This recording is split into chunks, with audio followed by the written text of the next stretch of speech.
Alors vous allez rire, c'est ça, on aurait dû faire toute la soirée comme ça, vous allez rire. Pour former des médecins, qu'est-ce qu'il faut d'après vous dans les universités? Il faut des professeurs d'université. On en a ce soir, on avait Eric Kipnis, on en a eu d'autres. Bon bref, il faut des professeurs d'université. Vous allez rire, on est en train de tout faire. Alors les professeurs d'université aujourd'hui, ils ont 40 ans globalement. On est en train de tout faire pour dégoûter tous les trentenaires quadras de devenir professeurs d'université parce que aujourd'hui, l'élite entre guillemets médicale et de la recherche qui est vouée à devenir professeur, on est en train de leur préparer une retraite de merde. Une retraite de merde, mais c'est un truc qui est insultant. Donc en fait, en résumé, on les prépare à gagner. Enfin voilà, c'est un peu technique, mais en fait aujourd'hui, on fait tout pour qu'il n'y ait plus de professeurs d'université. Or, c'est eux qui vont former les futurs médecins. Nos enfants, vos enfants, et lui, quand même, encore, vous voyez bien qu'il a besoin de formation médicale continue. Non, mais moi, je vais toujours voir mes professeurs préférés, bien sûr. Mais Jean-François Sibien, le boss, le Bruce Springsteen, avec APH, il porte ce combat-là, de la retraite des hospitalo universitaires. Lève-toi, applaudissez-le, parce qu'en fait, c'est très indirect. Mais s'il n'y a pas des mecs aujourd'hui qui se battent pour la retraite des hospitalo universitaires, alors on pourrait dire ouais, c'est une niche dans les combats. C'est pas du tout une niche. Il y a le professeur Jean Marty qui est là ce soir, qui est un patron d'anesthésie réanimation à la retraite qui nous fait l'amitié d'être là. Si ces gens-là n'existent pas, ils ne peuvent pas former Anne Vernet, ils ne peuvent pas former des gens comme nous, et le système s'arrête. Donc il a raté son train. Enfin, il a raté son train ou il y a eu une grève? Oui, enfin, ça c'est après, pas fait. On va faire la SNCF. Non. En tout cas, Arnaud Chiche, non, oui. Il est connecté derrière son écran, voilà. connecté il devait avec être là. le son. Il devait être là. Peut-être. Vous m'entendez ou pas? C'est parti. Bonsoir Henri Duboc, on vous écoute. Alors, merci beaucoup d'être là. Merci beaucoup, merci de l'invitation et merci de faire des collectifs comme ça, des espaces d'expression où on comprend les contraintes des gens. Parce que quand on comprend les contraintes des gens, on connaît leurs problèmes, on sait comment ils travaillent. Et dans ce métier où il y a un peu trop de dignité et de sens du devoir, nos contraintes nous ont un petit peu, dépassés et noyés. Alors j'adore faire les topos avec les diapos, il paraît que c'est pas possible, je m'en fous. Hop, je veux vous passer les diapos comme ça. Et j'ai appelé le topo l'extinction de voix, parce qu'on appelait ça la voix royale. Et en fait, c'est vachement important de vous expliquer ce que c'est d'abord qu'un universitaire, parce qu'un professeur, c'est un peu vaporeux. Qu'est-ce que c'est qu'un PUPH? Qu'est-ce que c'est que ces mecs-là? On les voit jamais, ils sont pas nombreux, ils parlent pas. On est nuls dans les médias, mais nuls. Alors, quand il faut défendre la science et se battre contre les complotistes, ok, là, on assume. Alors, je vais me passer mes diapos. Donc, je vais vous parler de qu'est-ce qu'on est. Nous sommes quoi? Ensuite, je vais essayer en 10 minutes de faire tomber ce que j'appelle les clichés du MP3. Alors, le MP3, c'est mandarina, privé, prestige et piston. Il y en a ras le cul. Il y a plein de gens qui font des raccourcis et qui, très rapidement, notamment dans les petites discussions politiques, vont nous affubler de ces putains de clichés qui sont extrêmement toxiques et qui, surtout, sont complètement faux, qui sont des bêtises. Et puis après, je vais expliquer qu'on est des bons soldats de la République et qu'on a trop longtemps, je pense, confondu et transmis cette problème de dévotion qui ne doit pas être un sacrifice. C'est pas la même chose. Alors, je suis quoi d'abord? Parce que vous me connaissez pas. Alors, moi, je suis né à l'hôpital public. J'ai grandi à l'hôpital public une partie de mon enfance. Je suis un ancien enfant malade. J'ai été sauvé par l'hôpital public. J'ai fait mes études. Je vais vous dire si je l'aime.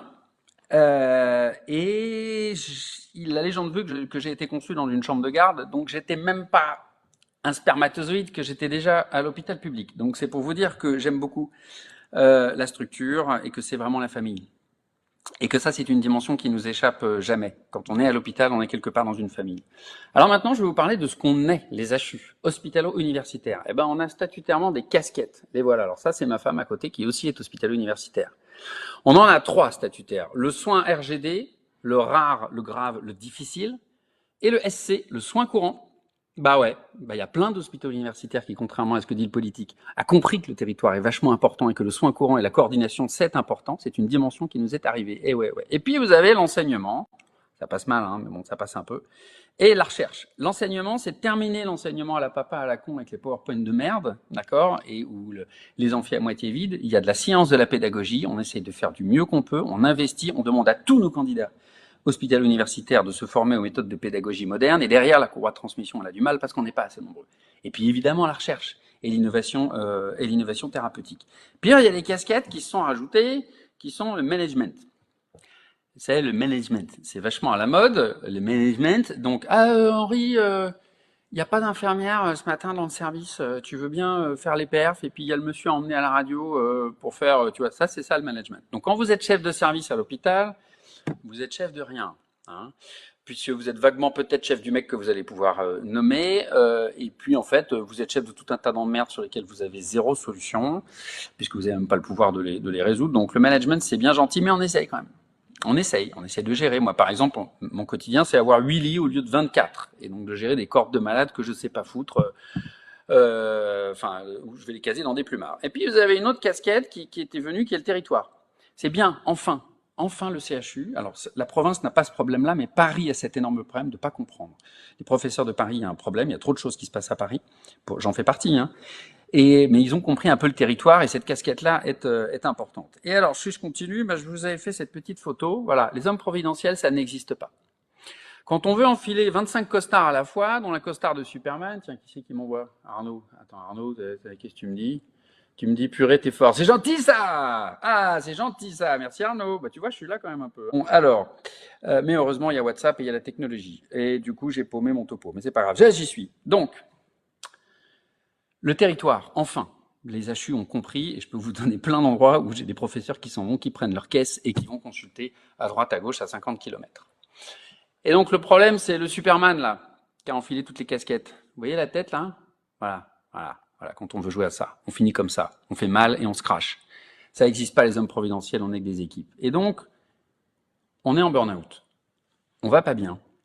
Un papier qui a été fait il n'y a pas très longtemps, en 2023, qui est publié dans JAMA Médecine, qui a montré qu'on était 40% des hôpitaux universitaires interrogés en burn-out, 15% avec des idées suicidaires, dont votre serviteur ce soir. Il y a l'année dernière, je regardais ma fenêtre en me disant c'est peut-être pas mal en fait pour régler tout ce que j'ai à régler comme problème. Puis à un moment où vous vous dites, vous regardez un peu vos enfants, votre parcours, tout ça, et vous dites ce serait peut-être dommage de mourir pour la cause puisqu'en fait ça sert à rien. C'est pas comme ça qu'il faut faire. Il va falloir faire un peu plus d'intelligence. Ça sert à rien d'y laisser la santé et la vie. Et donc, le mal-être enseignant que j'ai écrit ici est quelque chose qui est une réalité qui nous rattrape. On est sensibilisé au mal-être des étudiants. On le fait, on s'en occupe. On a des alertes, pas plus tard qu'hier. Un étudiant va pas bien, tac, paf, on l'envoie vers telle personne pour discuter, on va l'encadrer. Mais l'enseignant, celui qui est tout le temps censé être debout, tenir le cap sur le bateau, merde, il en peut plus. Il en peut plus. Et alors, on va discuter cliché. J'ai demandé à une intelligence artificielle de me dessiner un professeur de médecine. J'ai interrogé Crayon. Je lui ai dit « A professor of medicine par une IA ». Voilà ce qu'il m'a sorti. Vous voyez les tronches, ça fait plaisir. Hein. Est-ce que j'ai des lunettes? Non. Est-ce que j'ai l'air d'avoir un balai dans le cul? Non. Est-ce que j'ai l'air d'avoir 180 ans? Est-ce que je parle à la visite en disant « Oh, mon petit, mon petit ». Non. Est-ce que je fais du privé? Non, comme 83% des hôpitaux universitaires qui ne font pas de privé à l'hôpital. Donc quand vous avez encore une fois le politique qui vous dit « Mais pour la retraite, il faut du privé, je vais les voir, moi, je vais voir ma vente privée. Très bien, quand j'arrive pas à avoir une IRM et que j'ai pas envie de faire la queue, ça va bien. » Fuck, c'est pas la feuille de route, c'est pas la mission. Et c'est pas pour ça qu'on fait ça.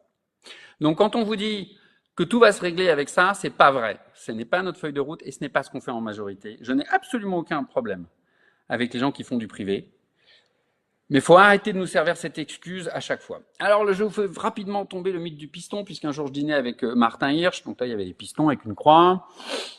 Voilà, c'est pour être nommé professeur, pour être pistonné, puisqu'on dîne sur le nouvelle technologie en médecine, il me dit ouais, ça marche que comme ça, c'est du piston, machin. Donc j'ai envie de lui dire Toto, c'est pas parce que ça marche comme ça dans ton monde que ça marche comme ça dans mon monde. Voilà tous les diplômes qu'il vous faut. Donc tout ce que mon poulain, que je suis en train de nommer sur les pathologies digestives rares. Il faut sa thèse d'exercice, on connaît, il faut un master 2 de 1 an, il faut une thèse de sciences, un deuxième doctorat de 3 à 4 ans. Moi, le mien, je l'ai fait la soir, la nuit, le week-end, les manips à Saint-Antoine à minuit, je connais. La mobilité à l'étranger, donc passer 1 an, c'est vachement bien, mais c'est super. Je peux vous garantir qu'on a faim quand on part avec pas beaucoup de sous sur des bourses de recherche le soir. Une habilitation à diriger la recherche. Donc bon courage pour avoir le piston du mec qui vous donne tout ça, un DU de pédagogie, des publications scientifiques. Alors voilà à quoi ça ressemble. Ça, c'est en 3 clics, vous avez mes grilles de publications, les scores. Donc on ne peut pas se faire pistonner pour les publications. Et alors c'est génial, c'est qu'avec ces trucs-là, on peut tout de suite savoir s'il y a justement un mec qui essaye en publiant dans des revues prédatrices. Très important ça. Et puis vous passez tout le temps devant des jurys. Putain, 1000 jurys. Le Conseil national des universités, une instance, comment dire, qui préserve le fait du prince, qui empêche que les doyens puissent nommer tout et n'importe quoi, parce que ça existait il y a un temps, nommer le fils du copain, du machin, du truc, du bidule. Ça bouge, hein, je suis désolé, même moi j'ai envie de vomir. Hein. Pourtant, je suis spécialiste de la nausée. Alors, les auditions hospitalières, c'est bien les auditions hospitalières. Donc, faut en passer par tout ça, et tout ça, faut l'imposer à nos élèves. Je suis passé par là, c'est très bien, mais si en termes de piston, si vous vous posez encore cette question, j'avais dessiné ça, et puis derrière, j'avais dessiné ça pour le piston. Parce que, ouais, moi, je peux vous en donner les noms d'hommes politiques hein, qui se sont retrouvés bizarrement nommés professeurs du jour au lendemain. Parce que eux, ils ont un nom, parce que ça fait bien longtemps qu'ils barbotent dans leur parti. Alors, ce parcours du combattant, il est vertueux. L'exigence, l'excellence pour le service public, c'est vertueux. C'est une bonne chose de se tirer vers le haut, d'aller vers le complexe, d'aller vers la science. C'est important pour la chose publique. Et moi, c'est un honneur que ce soit public, ça. Mais c'est important quand ça vous fait grandir, pas quand ça vous détruit, pas quand ça vous regarde la fenêtre et pas quand c'est gâché. Quelques chiffres. Abandon des missions, 50% dans les 5 ans. Ça, c'est ce qu'on envisage, les hospitaliers universitaires. Jean-François, qu'est-ce que tu me dis? Tu me dis bravo, c'est gentil ça, c'est gentil. Parce que je suis passé au maquillage ou quoi là? Non, parce que non, j'aurais peut-être dû parce que là, non, ça c'est bizarre tous ces compliments. Bon, alors, abandon des missions dans les 5 ans. Plus 50% de demandes de disponibilité. Vous savez pourquoi on les demande les dispos? Pour contenance personnelle. Ça, c'est la phrase d'une de mes potes, qui est une anathpathe, qui est mondialement connue. Et qui m'a dit, en fait, Henri, je peux plus, j'ai 50 ans, je pars, je sauve ma peau. Je pars parce que je n'en peux plus. Donc, quand vous voyez un professeur et un hospitalier qui est là, qui sourit, qui continue à se dire, il faut continuer, tenir le bateau, etc., moi, je vois ça. Ça, l'ours blanc tout seul sur la banquise qui emmène son petit, c'est le mentor, c'est mon travail de former un futur professeur, ça prend beaucoup de temps, vous l'aurez compris. Eh ben, en fait, la banquise, elle fond. Tout notre territoire, petit à petit, à cause de temps, à cause de tout ça, ça fond. Et en fait, qu'est-ce qu'il fait, l'ours polaire, à la fin, quand il n'y a plus de banquise? Eh ben, il se barre. Eh ben, il s'installe en ville.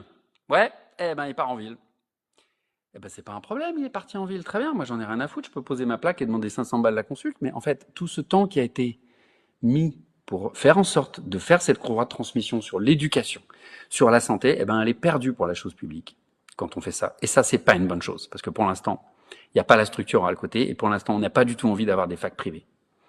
Pour continuer, pourquoi la retraite est une catastrophe et cristallise en ce moment un problème? On est à 30%, ça c'est un petit PowerPoint de la DGES que j'ai reçu ce matin, on est à 30%. Parce qu'en fait, on est des bi-appartenants. Il se trouve qu'on est les seuls fonctionnaires qui sont à la fois de 2 ministères, ministère de la Santé, ministère de la Défense, j'allais dire. Vieux fantasme. Ministère de l'enseignement, de MESRI, ministère de l'enseignement supérieur et de la recherche. Et en fait, on touche notre retraite que sur la part où on est payé U, parce que c'est notre employeur principal. H, c'est dans le cul. Et en plus, toutes les années de chef de clinique, etc., comme c'est à partir du moment où on a été nommé, eh ben, c'est fuck. Et donc, ce 30%, ça fait des années qu'on le sait, ça fait 10 ans les premiers rapports de l'IGAS. Là, on a eu un rapport cette année encore avec des propositions qui ont été faites par quelqu'un qui s'appelle le professeur Usan. Et on a retenu la seule solution, peut-être l'adhésion à l'IRCANTEC, où on se fait encore infumer l'anus. Ça va? C'est pas possible. Qu'est-ce que je dis à mes élèves? Tu bosses 70-80 heures par semaine, t'en peux plus. Et bah, écoute, la retraite, c'est dans ton cul. Ça tombe bien, t'es gastro-entérologue, la procto, tu connais. C'est plus possible. Donc, je suis en forme. Une petite idée de sondage que je fais en ce moment à cause du problème des retraites. Pensez-vous que les jeunes hospitaliers universitaires vont abandonner si ça bouge pas? À 80%, on pense que oui. C'est pas bon, ça. Alors même qu'on a des signaux positifs, parce qu'on a des gens qui ont envie de faire cette carrière, parce qu'on a vu notre démographie baisser, parce qu'on est quand même moins cons que tous les connards qui tiennent le numerus clausus, on a vu ça bien avant, et voyant notre démographie, on s'est dit qu'il faut qu'on mette beaucoup plus d'élèves sur les rails. Beaucoup plus. Ça, c'est l'évolution du numerus clausus. Ça m'a fait marrer tout à l'heure. On a dit, il a augmenté de plus de 95%. C'est facile. Mais quand il y avait déjà plus d'essence dans la caisse, si tu fais le quart du plein, très bien. Très bien. C'est déjà une bonne intention. Mais sachant que de toute façon, pour faire le plein et que la voiture, elle puisse rouler, c'est qu'à partir de 2035 que ce sera bien, bof. On a 2,86 fois plus d'étudiants en médecine à former. De 2022 à 97. 97, c'est quand j'ai passé ma première année de médecine. On est en 2022. Donc ça, c'est le numerus clausus, 1967, c'est dur, c'est inversé. 1971, ça se casse la gueule, et là, ça remonte enfin. Alors très bien, mais j'ai eu une discussion assez émouvante avec un représentant de l'État que je nommerai pas, qui dit « Vous avez 60 000 étudiants dans le circuit et vous êtes 6 400 hospitalo-universitaires. C'est parfait vos effectifs, 6 400. Ça fait un professeur pour 10 étudiants. C'est très bien. Bah ouais, du con.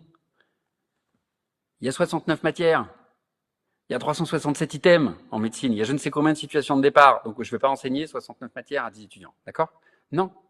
C'est pas possible, on n'est pas assez nombreux. Alors comment s'en sortir? Parce que je veux finir sur une note positive, parce que je l'aime, ce travail, et parce qu'il est important.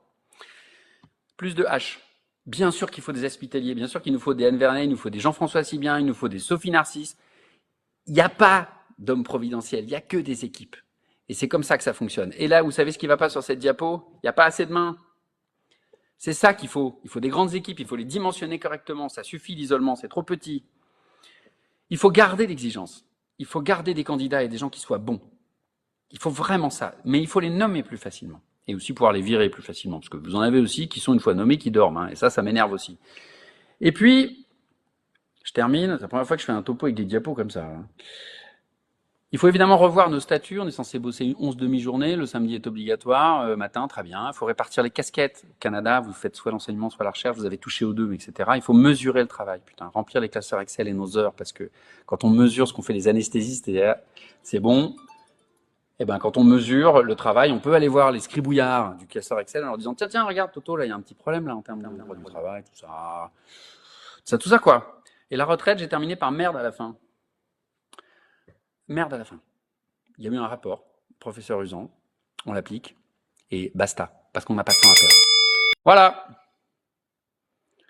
Bon, eh ben, on verra la question ou besoin. Je vous entends pas. Alors, professeur Duboc, je ne sais pas si vous nous entendez. Quasi une standing ovation ici ce soir. Merci. Promettez-moi quand même de ne pas sauter par la fenêtre. Merci. Non, je le ferai pas. Ça n'en vaut pas la peine. Mais j'en peux plus de voir ça chez des collègues, des gens qui sont tellement bien. Et je suis sûr qu'il y en a plein. Publique, la formation de toute une pléiade d'internes qui deviendront de super médecins, parce que finalement, c'est ça qui fera qu'on aura une belle santé et on pourra soigner un maximum de patients en France les prochains temps. Merci beaucoup pour votre intervention. Merci. Et merci à tous ceux qui sont là.